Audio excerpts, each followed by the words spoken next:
Anwar, no DAP dan no Bersatu. Ungkapan jelas dinyatakan oleh Presiden Parti UMNO yang merupakan parti yang mengikat kerjasama ketika ini di bawah Kerajaan Perikatan Nasional. Maka sangkaan kepada masyarakat tentang gabungan kerjasama politik ini akan bertahan rupa-rupanya terhenti di tengah-tengah apabila ada petir menyambar mereka. Namun persoalan lebih penting ketika ini adalah bila mana ketiga-tiga parti yang membentuk kerjasama politik ini menyatakan dengan jelas bahawasanya mahu perpaduan ummah itu dijalankan. Namun persoalannya, mana pergi perpaduan ummah itu sekiranya kerjasama juga dilihat tidak ada. Dan paling penting juga persoalan yang untuk dilihat adalah perlukah kerjasama politik dibentuk bagi menghadapi pilihan raya umum ke-15 nanti. Persoalan itu akan dijawab dalam Sinar Live, bukan cakap kosong. No DP, no Anwar, no Bersatu dia.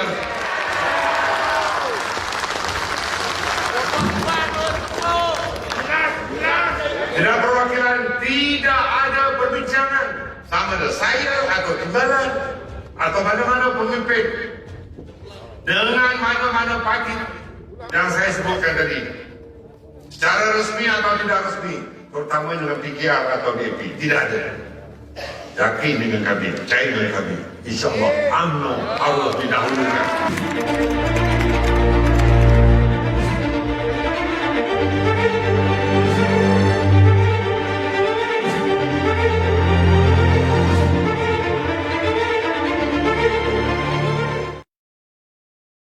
Assalamualaikum dan salam sejahtera. Dan bertemakan saya Dina Ashraf dalam Sinar Live hari ini. Kita nak bercerita soal isu politik yang masih lagi hangat diperkatakan di Malaysia. Bila menyentuh saja isu politik, fokus terarah dan juga tertumpu kepada blok kerajaan ketika ini yang mana masih lagi ditanya soal kesepaduan mereka. Adakah kerjasama itu masih tergabung ataupun sebaliknya. Tapi jelas kenyataan dikeluarkan oleh salah sebuah parti di bawah blok kerajaan ketika ini mengatakan penamatan itu akan berlaku menjelang pilihan raya umum ke-15 nanti. Dan untuk berbicara soal PRU 15 tanpa gabungan politik, saya ditemani oleh Ketua Pemuda Perikatan Nasional Negeri Sembilan, iaitu Saudara Dani Rais. Assalamualaikum. Selamat datang. Terima kasih kerana bersama dengan kami. Terima kasih. Buat anda semua yang sedang memerhatikan dan menonton Sinar Live hari ini, sekiranya mempunyai pandangan ataupun komen nak ditanya, boleh ajukan soalan anda kepada kami. Saya akan bacakan sepanjang 40 minit kita bersiaran. Baik, kita nak terus saja kepada isu pokok dalam tajuk perbincangan ini, Saudara Dani. Bila kita menyentuh saja soal isu gabungan politik, soalan pertama saya di kala ini, dalam usaha untuk menjengah ke pilihan raya umum nanti, khususnya pilihan ke-15 nanti, soalan saya adalah, adakah wujud sebenarnya keperluan dalam membentuk gabungan politik, kerjasama politik antara parti-parti bagi memastikan wujudnya sebuah kerajaan lebih stabil selepas ini? Baik, terima kasih Ashraf dan juga terima kasih kepada Sina oleh kerana menjemput saya pada malam ini. Topik kita pada malam ini bukan satu topik yang mudah ya, tetapi insyaAllah dengan perkembangan terkini dalam politik Malaysia dapat kita menjawabnya. Dengan soalan Ashraf tadi, adakah perlu untuk kita menjelang PRU 15 ini mengikut cara yang lama, iaitu gabungan politik. Dan sebagai convention, kalau kita lihat dari segi legal ataupun kita ikut perlembagaan persekutuan, sebenarnya tidak perlu untuk satu gabungan itu wujud menjelang PRU 15. Terutamanya pada pilihan raya tersebut, mereka boleh saja masuk sebagai sebuah parti. Tetapi convention juga, mengikut convention, lebih baik ataupun lebih advantageous untuk sebuah parti ataupun beberapa parti masuk pilihan raya sebagai satu gabungan. Dan kita boleh lihat dari mengikut sejarah Malaysia, di mana setiap pilihan raya tentunya ada satu gabungan. Barisan Nasional semua tahu.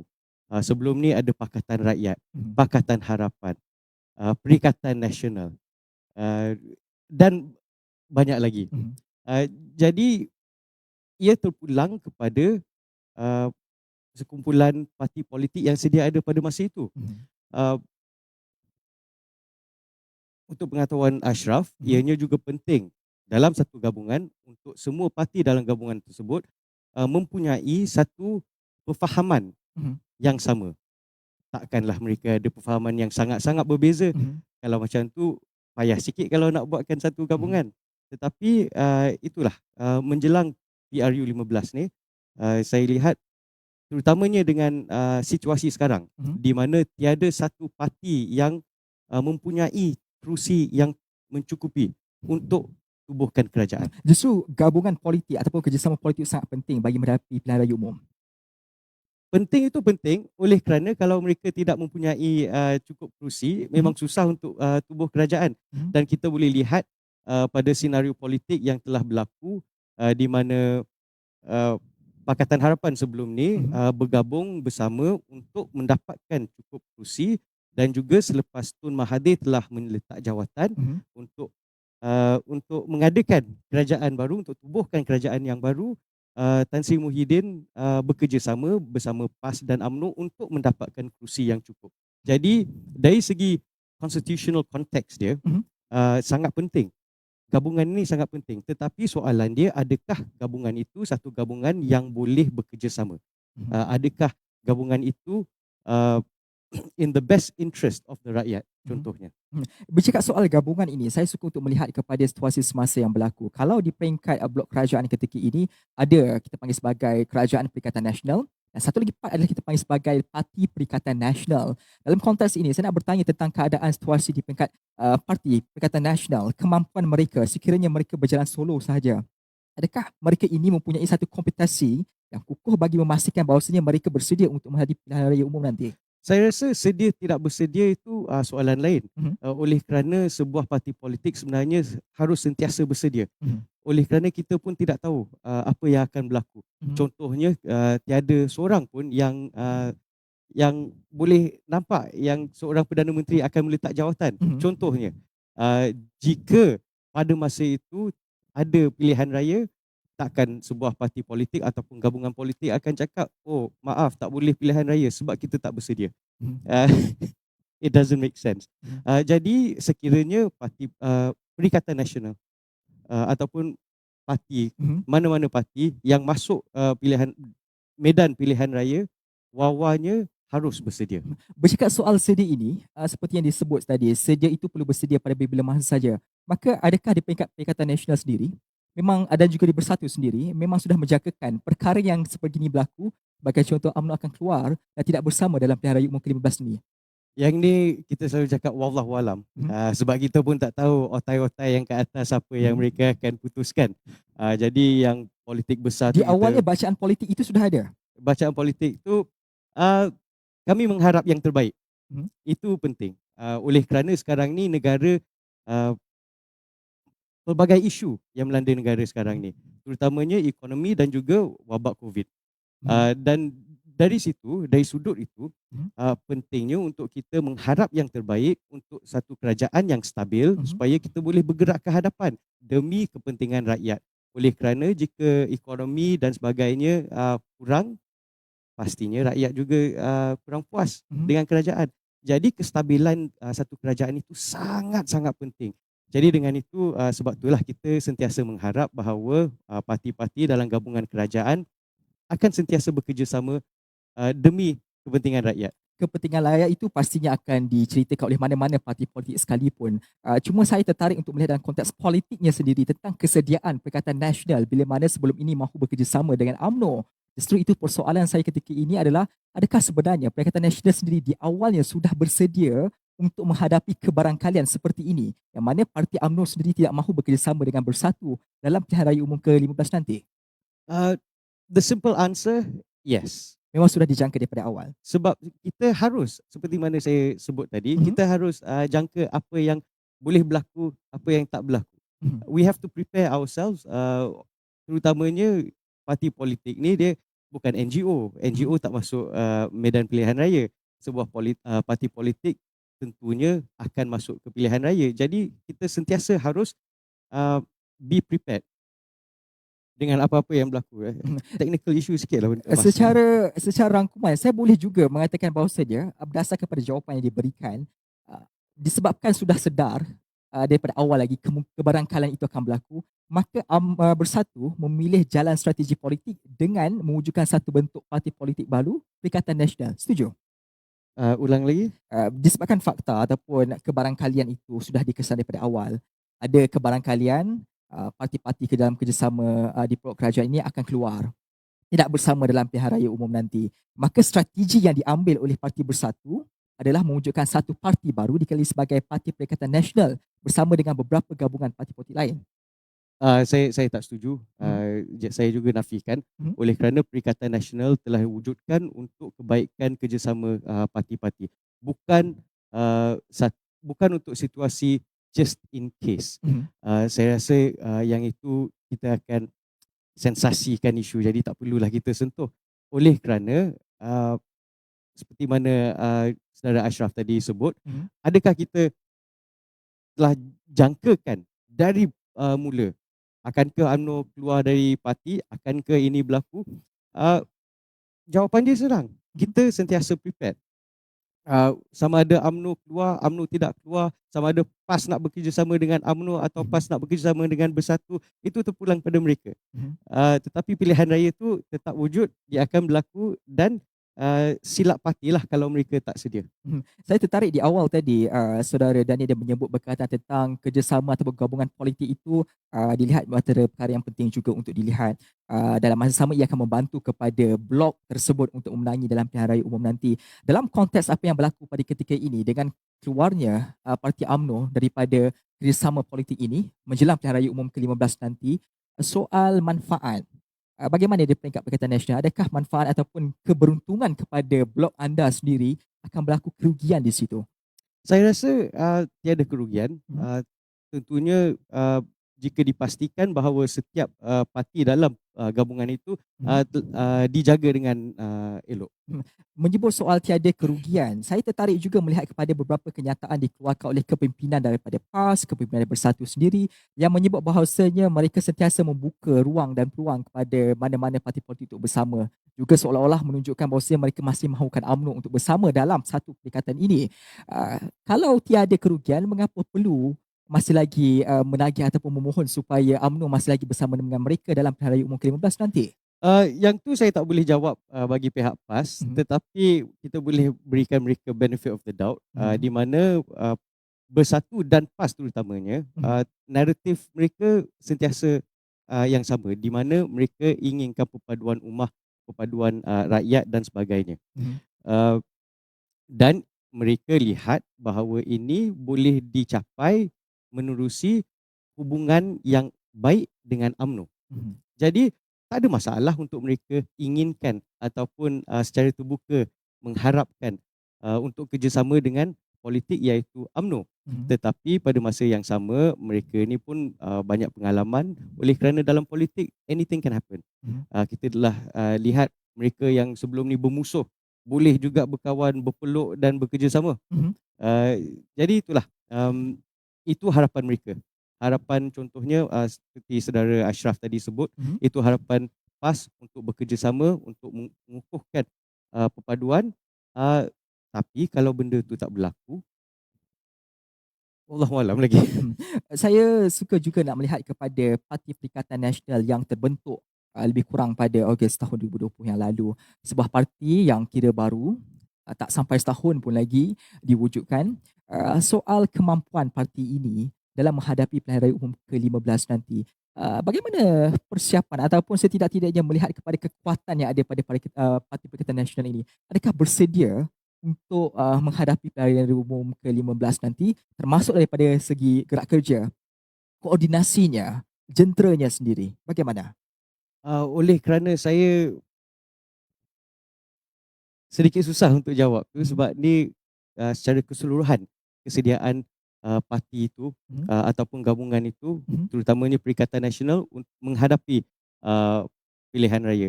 Tetapi kita boleh lihat bahawa buat masa sekarang ni lebih kepada membuat kerja yang perlu. Nak berpolitik sangat, that is out of our hands. Tetapi harus meyakinkan kepada rakyat bahawa kerajaan yang sedia ada pada masa ini bersungguh-sungguh usaha mereka demi rakyat dan dari situ kita boleh insya-Allah meyakinkan mereka bahawa inilah pilihan yang terbaik. Dari segi gerak kerja ataupun jentera di Akar Umbi Mhm. contohnya, yang itu terpulang pada setiap parti. Mhm. Uh, ada parti yang Akar Umbi mereka lebih ada yang sikit. Mhm. Contohnya yang ini sangat menarik, kami Mhm. semua tahu bahawa DAP contohnya ahlinya bukan seramai mana. Mhm. Tetapi dari segi jentera mereka boleh bergerak. Mhm. UMNO pula jentera yang paling besar, Mhm. ahli yang paling ramai, Mhm. tetapi boleh tewas juga di medan pilihan raya. Mhm. Jadi kesediaan itu bukannya kita boleh tiba-tiba cakap, okey minggu depan kita nak ada trial run. Mhm. Tak boleh. Tapi dari mulai sekarang memang penting untuk kita mulakan groundwork uh, in case apa-apa berlaku. Mhm. Dengan kenyataan dikeluarkan oleh Perdana Menteri ataupun Presiden Parti Pengurusi Perikatan Nasional sendiri membalas respon berhubung kenyataan dikeluarkan oleh Parti UMNO dalam Perhimpunan Agung yang baru saja berlaku soal kerusi naik bertanding, menyebut secara jelas nak berani juga PN untuk bertanding di semua kerusi. Sebab itu saya mempersoalkan tentang kesediaan tersebut. Di peringkat akar umbi, saudara sendiri yang berada di peringkat akar umbi, di peringkat negeri sendiri, koordinasi itu bagaimana? Kerana di bawah Perikatan Nasional ianya bukan hanya semata-mata melibatkan Parti Bersatu, tergabung juga dengan Parti PAS dan juga beberapa parti yang lain seperti Gerakan. Justru itu, soal koordinasi ini bagaimana dilaksanakan di peringkat negeri sendiri? Adakah di peringkat negeri juga sudah menghantar signal bahawasanya kesediaan itu boleh telah pun terjema untuk menghadapi apa-apa sebarang kemungkinan selepas ini? Ashraf, saya rasa kita ni pusing roundabout lah Mhm. sebab poin dia sama balik dengan Mhm. yang poin tadi, di mana memang kita sedia dengan apa-apa kemungkinan yang akan berlaku. Mhm. Jadi sebagai parti politik kita harus bersedia. Tak perlu ada naungan ataupun big statement dari atas, okey kita harus sedia. Kita sentiasa harus sedia. Mhm. Bermakna kawasan masing-masing kena jaga. Uh, Cawangan masing-masing, bahagian masing-masing kita perlu jaga. Bukan disebabkan politik. Sebab ialah mereka mengatakan politik ni hanya untuk mendapatkan kuasa. Mhm. Tetapi kita juga masuk politik untuk membantu rakyat. Mhm. Jadi di tempat masing-masing, siapa yang telah buat kerja, mereka lah yang sedia. Mhm. Mereka yang banyak membantu rakyat tempatan yang mungkin national news takkan cover, Mhm. mereka lah yang bersedia. Mhm. Siapa yang menggerakkan jentera mereka banyak, mereka yang bersedia. Tetapi ini adalah satu situasi di mana kita harus sentiasa buat. Nanti orang ramai pula marah. Oh, muka dia ni tak pernah saya nampak. Ya tak? Mhm. Sekali setahun sekali 5 tahun je Mhm. tiba-tiba jumpa dia. Ah, Bermakna orang tu dia hanya buat kerja bila ada interest, self interest. Mhm. Kan? Kita tak nak begitu. Lagi-lagi dengan pengundi-pengundi sekarang, di mana akan ada insya-Allah ramai anak muda yang akan menjadi pengundi dan mereka juga ada cara menilai mereka sendiri. Mhm. Mereka akan menilai, mereka akan cakap, dia ni tak pernah pula kita jumpa, ya tak? Mhm. Tetapi jika di Akar Umbi sendiri ada parti politik yang sentiasa menggerakkan jentera mereka, Mhm. mereka lah yang paling sedia. Mhm. Saya nak melihat pula kepada perkara yang berbeza pula. Kalau kita lihat kembali percaturan kursi-kursi sedia ada pada ketika ini, saya lihat jumlah kursi kalau kita lihat kembali, boleh kita rangkumkan Perikatan Nasional ni lebih kurang ada 51 kursi berbanding Barisan Nasional lebih kurang 41 kursi berdasarkan kepada pola jumlah kursi yang sedia ada pada ketika ini. Dalam usaha untuk memastikan supaya di peringkat khususnya kalau kita bercakap dengan saudara ni, saya nak berfokus kepada Parti Perikatan Nasional sendiri tentang strategi yang akan dilakukan memadangkan UMNO tidak akan lagi bersama dengan Bersatu dalam menjelang pilihan raya umum ke-15 nanti. Dalam strategi untuk mencongak jumlah kursi ini, cara yang terbaik dilaksanakan oleh Perikatan Nasional dalam usaha untuk memastikan supaya jumlah kursi itu lebih banyak kepada mereka. Bagaimana? Uh, Maaf ya sebab Tak apa. Mas ni dia selalu jatuh. Mhm. Jadi dari kita menjawab soalan kita Mhm. tengah fokus dengan Mas pula. Uh, dengan PAU yang telah habis baru-baru ni, Mhm. kita boleh lihat mesej UMNO adalah sangat jelas. Mhm. Oleh kerana PAU mewakili Akar Umbi UMNO. Mhm. Dan jika presiden dia pun cakap no DAP, no UMNO, tak, dia cakap no Bersatu kan. Mhm. Uh, di situ kita boleh lihat niat mereka Mhm. moving forward. Jadi kita juga sebagai Perikatan Nasional kita harus bersedia. Mhm. Kita harus bersedia dan juga identify kerusi-kerusi mana yang kita boleh letak winnable candidate Mhm. dan kerusi-kerusi mana yang kita boleh letak uh, demi parti-parti lain. Mhm. Terutamanya contoh gerakan juga sudah kembali hidup Mhm. dan mereka juga bekerjasama dengan kami. Dan mungkin dari situ mereka juga ada kekuatan sendiri. Mhm. PAS juga pasti ada kekuatan sendiri. Mhm. Tetapi yang ini bukanlah untuk saya sebut banyak, Mhm. oleh kerana pastinya yang ke atas yang tentukan. Mhm. Tetapi kerja kita adalah untuk menyediakan akar umbi kita ataupun jentera kita menjelang PRU 15 yang kita pun sebenarnya tak tahu bila. Mhm. Ada yang cakap lepas darurat bulan 8 ni, Mhm. ada pula yang baru-baru ni saya rasa YB Azmin Ali sebut akan cuba untuk habiskan term. Jadi itulah, dari Ogos hinggalah habiskan term adalah satu jangkaan masa, tempoh masa yang sangat panjang. Mhm. Takkan kita nak habiskan peluru sekarang, lepas tu tiba-tiba cakap malaslah nak buat ni, tak, Mhm. dah lama sangat nunggu. Mhm. Takkan kita pula tak buat kerja sekarang sebab kita cakap kita nak habiskan term, kita tunggu je lah. Tak Mhm. boleh. Dalam politik ataupun bila kita ni berjiwa rakyat, kita mesti konsisten. Mhm. Di awal tadi ada sebut soal dalam kerjasama ataupun gabungan politik itu sendiri, antara elemen yang ditekankan adalah elemen persefahaman. Persefahaman itu juga perlulah berdasarkan kepada ketulusan daripada parti-parti yang mengikat dalam bentuk kerjasama tersebut. Saya nak bertanya soal pengalaman bersama dengan parti-parti di bawah Kerajaan Perikatan Nasional. Soal persefahaman dan juga ketulusan itu bagaimana? Adakah diterjemahkan oleh setiap parti-parti yang mengikat ataupun sebenarnya ada sesuatu yang mungkin tidak diketahui oleh masyarakat umum dan juga rakyat di luar sana yang akhirnya menyebabkan wujudnya perpecahan ini? Okey, terima kasih soalan ni. Mhm. Tiba-tiba rasa semangat sikit. Mhm. Oleh kerana dari segi persefahaman ni, Mhm. kami di Negeri Sembilan contohnya dengan parti dalam Perikatan Nasional, saya tak akan sentuh dengan parti-parti lain, tetapi parti yang wujud dalam Perikatan Nasional Mhm. mempunyai hubungan yang sangat-sangat bagus. Mhm. Alhamdulillah, membuat kerja saya pun sangat senang Mhm. oleh kerana ketua pemuda, contohnya ketua pemuda parti-parti lain iaitu PAS dan Gerakan sangat semangat untuk menggerakkan jentera mereka Mhm. untuk memastikan kita sedia dengan apa-apa yang akan berlaku. Mhm. Jadi persefahaman itu alhamdulillah, dan saya pasti persefahaman itu juga dikongsi di seluruh negara Mhm. untuk Perikatan Nasional. Kalau tak, takkan mereka letak on paper Mhm. bahawa mereka nak bekerjasama. Jadi alhamdulillah tiada salah faham.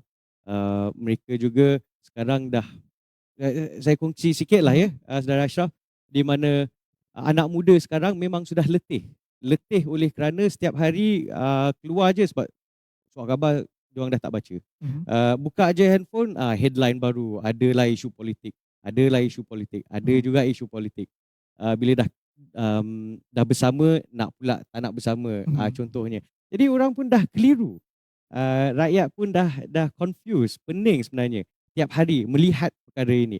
Jadi kami dari segi persefahaman dalam parti-parti politik yang ada, dan saya hanya boleh mewakili pemuda Negeri Sembilan, Mhm. di mana tujuan kita sangat senang. Mhm. Kita hanya nak menggerakkan dan buat kerja yang baik. Sebab yang politik-politik tu semua membazir masa, membazir tenaga. Apa gunanya kalau kita sentiasa dalam gabungan itu pun uh, kita kita tak Sehaluan. sehaluan. Ha, jadi kita telah memastikan bahawa at least di peringkat kita, kita sehaluan. Dan itu penting. Saya nak melihat juga dalam konteks berkaitan tentang jawatan nombor 1 dalam sebuah kerajaan tersebut. Pastinya bila mana-mana parti politik bertanding mahu menjadi kerajaan. Dan mahu menjadi kerajaan, perkara pokok perlu untuk dilihat jugalah jawatan Perdana Menteri. Persoalan saya dalam bentuk gabungan politik, adakah wujud keperluan menamakan ataupun membuat keputusan jawatan Perdana Menteri itu daripada parti mana perlu dimuktamarkan sebelum satu gabungan itu terbentuk dalam menghadapi pilihan raya umum? Saya rasa tidak. Ini mengikut convention. Oleh kerana jika kita lihat peristiwa PRU 14 apabila gabungan Pakatan Harapan menang, di mana pada masa itu pun tak sebenarnya diputuskan siapa yang akan jadi Perdana Menteri, bukan sesuatu yang mereka memang sebut terus terang siapa akan jadi Perdana Menteri dan sebagainya. Oleh kerana yang membuat dia sangat-sangat menarik ialah parti yang paling kecil sebenarnya bersatu pada masa itu. Bukan, Amanah yang paling kecil tak. Tapi yang paling besar pada masa itu adalah PKR dan DAP, tetapi mereka semua bersetuju untuk memastikan Tun Mahathir yang menjadi Perdana Menteri pada masa itu. Jadi kita boleh lihat ini adalah satu convention dan kita membuat satu presiden yang baru di mana tidak mustahil bahawa satu ketua parti politik, walaupun dia bukan yang paling besar, tetapi selagi dia ada dapat sokongan dan keyakinan oleh majoriti, dia yang akan jadi Perdana Menteri. Jadi sebenarnya nak masuk pilihan raya ni pelbagai strategi yang ada sebenarnya, Ashraf. Oleh kerana kadang-kadang mereka nak masuk pilihan raya sendiri. Selepas dah habis pilihan raya tu barulah fikir gabungan mana saya nak join. Ya. Kadang-kadang memang sebelum pilihan raya tu yang sebaik mungkin, sebelum pilihan raya tu memang mereka dah sebut dah, okey, kami gabungan ini inilah calon Perdana Menteri kita. Jadi rakyat pun yakin. Tetapi kita tak nak satu situasi di mana ada hang parlimen, di mana dalam parlimen sendiri tiada cukup kerusi untuk menubuhkan kerajaan, dan di situ akan mula negotiations. Macam contoh Ashraf dengan saya kita ada sama di situ, sebab sebelum tu mereka tak ada putuskan siapa Perdana Menteri. Jadi selepas pilihan raya pula mereka menentukan. Tetapi ini juga perlu parti-parti politik tersebut untuk mengikut nadi rakyat. Sebab nadi rakyat juga akan memberitahu siapa Perdana Menteri yang mereka inginkan. Jadi takkan kita nak ada Perdana Menteri yang short sendiri, harus mewakili suara rakyat juga. Daripada apa yang disampaikan tadi, saya nak bertanya soal adakah formula yang seringkali dipakai sebelum ini, mana parti yang mempunyai majoriti paling banyak ataupun menang dalam pilihan raya umum paling banyak, maka mereka lah Perdana Menteri itu, formula itu tidak lagi boleh terpakai. Ya, betul. Daripada konteks penerimaan rakyat dan juga kestabilan politik bagi tempoh 5 tahun akan datang, bagaimana pula sekiranya formula itu masih lagi tidak terpakai? Adakah masih boleh menstabilkan kuasa politik? Saya rasa tiada masalah selagi mereka yang dalam gabungan itu boleh ada satu persetujuan. Saya rasa tak ada masalah. Tetapi memang mengikut convention dan sejarah Malaysia juga, selalunya ketua dan juga terletak dalam federal constitution juga, di mana the leader, the person with the largest vote in parliament becomes the government. Dia nak lihat siapa yang mendapatkan lebih kerusi. Jadi sebab tu tak tentunya kalau parti yang kecil tetapi ketua dia yang boleh gerakkan gabungan tu, dia boleh jadi Perdana Menteri.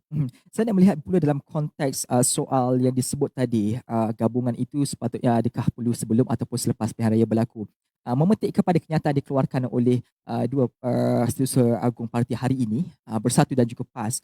Dalam item ketiga ada menyebut secara jelas bahawasanya Bersatu dan PAS bertegas menolak sebarang bentuk penjajaran baharu untuk menubuhkan kerajaan pasca PRU ke-15, terutama yang melibatkan Pakatan Harapan dan juga sekutunya. Berdasarkan kepada kenyataan media ini, apakah pegangan yang cuba dibawa oleh dua parti ini? Adakah bagi mereka sebarang bentuk kerjasama kalau mahu dilakukan, mesti dilakukan sebelum pilihan raya umum ke-15? Jadi seperti mana yang disebut oleh saudara Ashraf tadi, bolehkah kita ubahkan satu gabungan sebelum atau selepas pilihan raya? Ini menunjukkan satu sure ataupun a surety oleh Perikatan Nasional dengan statement yang keluar pada hari ini, iaitu dengan bersatu dan PAS, menunjukkan kepada rakyat bahawa mereka tegas dengan hubungan ini. Mhm. They are committed. Mhm. Committed untuk bergerak bersama dengan Perikatan Nasional, dan mereka tak nak lagi keliruan. Ni kita anggapkanlah Mhm. mereka tidak ingin lagi kekeliruan untuk memastikan bahawa menjelang PRU 15 Perikatan Nasional sedia ada. Mhm. Kalau tak, nanti buat apa nak tubuhkan satu gabungan, lepas tu gabungan ni dah tak boleh, kita buatkan yang baru, buatkan yang baru. Sebab itulah sebelum ni ada Pakatan Harapan, Pakatan Rakyat, macam-macam lah pakatan dia tak. Jadi ini adalah untuk memastikan bahawa bila kita bergerak ke depan, mereka tahu okey, inilah Perikatan Nasional dan hubungan ini akan sentiasa bekerjasama. Berdasarkan kepada rekod politik tanah air negara tahun-tahun sebelumnya, persoalan saya soal gabungan politik tersebut, yang mana lebih baik formulanya, dilakukan sebelum pilihan raya ataupun setelah pilihan raya berlaku bagi menjamin kestabilan politik itu sendiri? Dari segi kestabilan politik, saya rasa dia mengikut keadaan semasa. Tak ada yang elok, tak ada yang tak elok dalam perkara ini. Oleh kerana contohnya kita boleh ada satu gabungan yang menang pilihan raya, tetapi mereka tidak mencukupi kerusi. Lepas tu ada pula yang ingin bekerjasama. Satu contoh seperti Singapura. Singapura ada PAP, dan dari mula 1963 hanya PAP yang memerintah Singapura. Mereka memerintah secara uniparti, single party, dan mereka tidak perlu bekerjasama dengan parti-parti lain. Tetapi sistem demokrasi yang wujud di Great Britain contohnya, apabila David Cameron dengan parti konservatif dia menang pilihan raya tetapi tidak cukup kerusi, datang pula Nick Clegg nama dia dari Liberal Democrat, bekerjasama, dan dari situ diputuskan seorang nombor satu, lagi satu nombor dua. Dan ini bukan perkara yang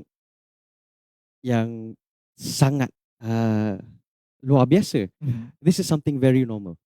Oleh kerana untuk membentukkan kerajaan, ianya penting untuk mereka mencukupi kerusi, dan jika gabungan itu memasuki pilihan raya dan tidak mempunyai kerusi yang mencukupi, mereka harus cuba untuk bekerjasama dengan parti-parti lain.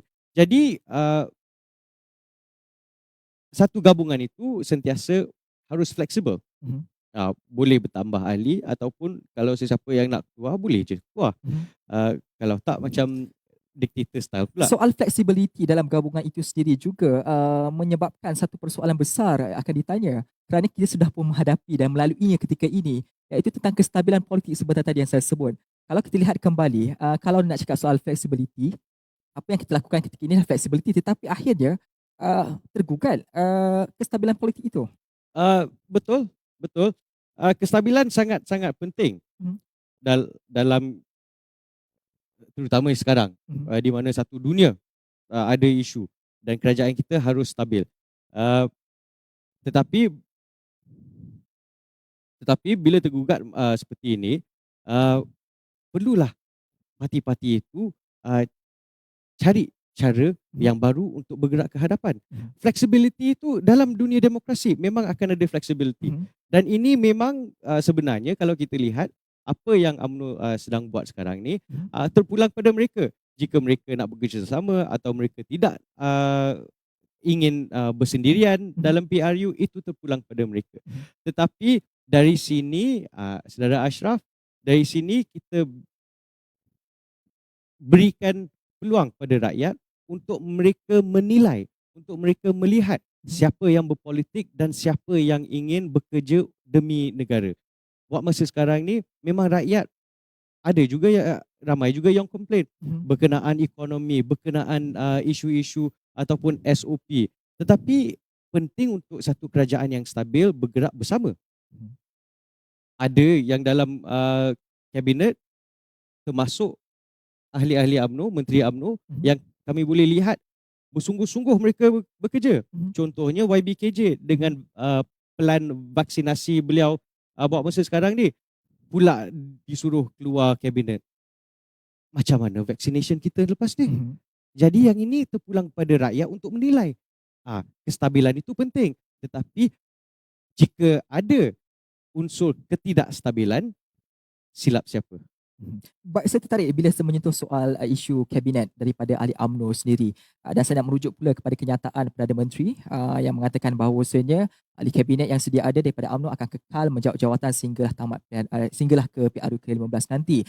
Justru itu persoalan saya dalam konteks ini, bila mana kita meletakkan atau mengekalkan menteri-menteri ataupun ahli kabinet daripada kalangan UMNO sendiri, sedangkan UMNO secara jelas mengatakan bahawasanya tidak akan bekerjasama dengan kerajaan semasa ketika ini, akhirnya adakah itu satu nilai bukan nilai tambah kepada parti yang memerintah ketika ini, kerana melihatkan kepada credibility, akhirnya mileage politiknya juga daripada konteks informasi-informasi yang mungkin akan terbocor dan sebagainya, kerana akhirnya mereka akan menjadi lawan. Ya, tapi ini hal UMNO untuk mereka apa ni, for them to deal with. Mhm. Tetapi kalau kita bolehlah beri sedikit pandangan, Mhm. saya rasa kemungkinan besar ramai yang sekarang tak boleh brain situasi sekarang ni. Mhm. Oleh kerana nak pula jadi kerajaan, tapi nak pula suruh orang keluar dari kerajaan. Nak bila elok nak pula bekerja sama. Tiba-tiba dia nak tunjuk kuasa, dia cakap keluar terus. Mhm. Jadi ini menyusahkan keadaan sebenarnya. Dan saya sebenarnya sangat kesian kepada Perdana Menteri Tan Sri Muhyiddin Yassin Mhm. oleh kerana bagaimana beliau setiap hari cuba mengatasi situasi ini. Ya, alhamdulillah saya rasa satu positif ialah menteri-menteri UMNO sebelum ni selepas PAU terus berjumpa bersama Tan Sri Muhyiddin Yassin Mhm. untuk memastikan mereka bekerjasama terutamanya pada masa ini di mana program vaksinasi ataupun ekonomi terus harus terus berjalan. Bila kita minta juga soal gabungan politik ini, satu hal kita dah melihat parti UMNO sendiri yang telah pun kita bincang panjang sebentar tadi. Satu lagi saya nak melihat juga kepada parti gabungan di kawasan Sabah dan Sarawak seperti JRS dan juga GPS sendiri. Di peringkat Perikatan Nasional sendiri, apa formula yang akan dilakukan, strategi dilakukan bagi memastikan supaya wujud sambutan ataupun sokongan yang diberikan di belah Sabah dan Sarawak kepada Perikatan Nasional? Kalau boleh saya mesej sekejap Ketua Pemuda Perikatan Nasional, Ketua Pemuda kat sana, bagi dia jawab senang sikit. Tetapi saya lihat sekarang ni and it's only fair, setiap ketua politik, contohnya Abang Jo yang di Sarawak pasti sedang melihat keadaan sekarang ni, sedang memantau perkembangan yang terkini, dan mereka juga demi kepentingan rakyat mereka juga di Sabah dan Sarawak pastinya akan membuat keputusan yang terbaik demi mereka. Mungkin buat masa sekarang ni mereka ada keluar dengan statement mengatakan bahawa mereka bukan ahli PN, tetapi buat masa sekarang mereka masih bekerjasama dengan PN.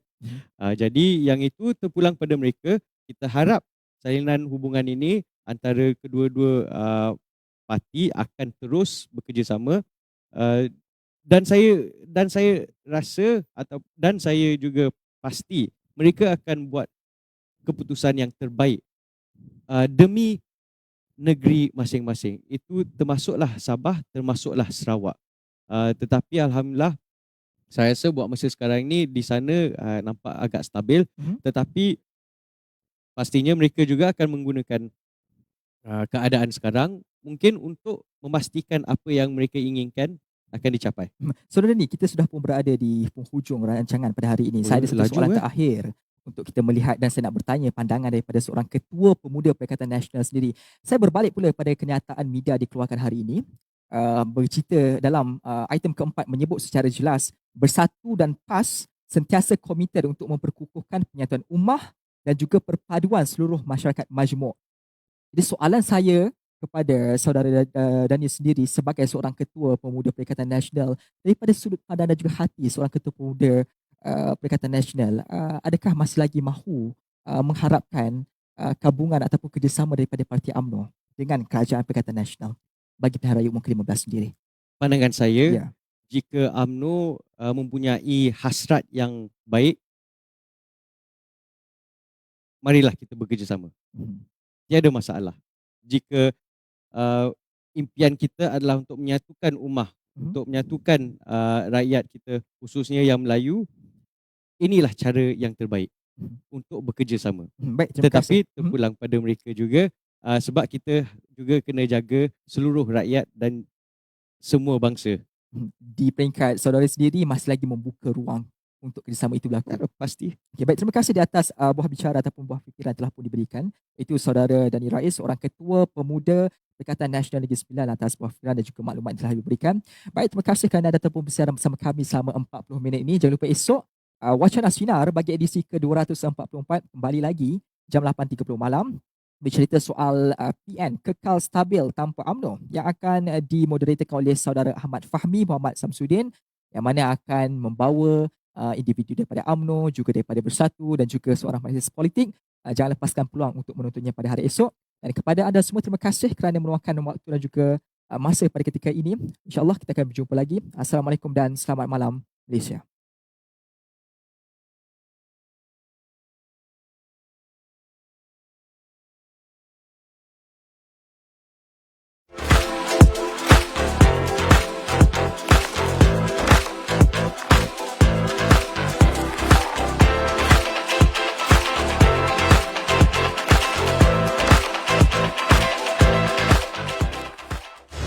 Pembuka jendela maklumat. Bersama saya Mir Yusof dalam Sinar AM. Muhyiddin perlu menyertai semula UMNO setia bersama Sinar Harian. Saya Nazia Khan, dapatkan berita sensasi dan terkini dalam berita semasa. Pusat Operasi Sekatan Jalan Raya. Pelengkap informasi terkini bersama saya Hazam Mokhtar. Sadar 7 Julai lalu berkaitan dengan undang-undang tetapi buntu. Kupasan isu hangat bersama saya Nurul Saadah Latif dalam Kotak Isu. Dipandu lelaki mabuk sementara situasi COVID-19. Bersama saya Haslina AR Kamaluddin dalam Sinar Live, bukan cakap kosong. Telah diguna pakai. Betul ke PM ke-7? Dan saya Liza Hassan untuk Sofa Sinar, antara simpati dan tragedi. I pinch myself like this.